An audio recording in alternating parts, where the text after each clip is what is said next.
emerging from winter.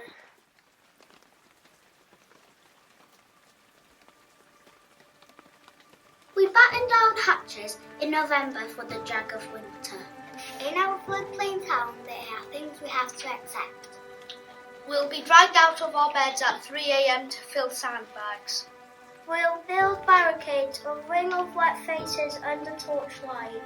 Boys will stand guard on each estate, texting updates as fields transform to open water gathering waves.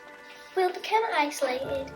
Our roads grow currents, sludge, train tracks hang from trees like rope bridges. We'll pull together as we have before.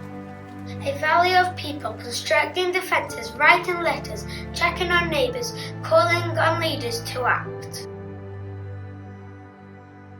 We'll emerge in March with weather-beaten bunting. Our oak trees engraved with hundreds of years of stories, roots loosened by floods is taken away by the river. But we rebuild this land of a Steddfod and quiet. Hold our farmers' markets and county shows. Fill our holes with donations, reminded that not all is lost.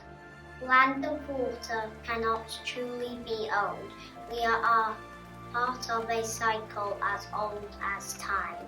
The river Conwy is of its own force. How long can we hold the water back? We wonder if our great-grandchildren will dip their feet into the low river of summers and walk the streets we walk today.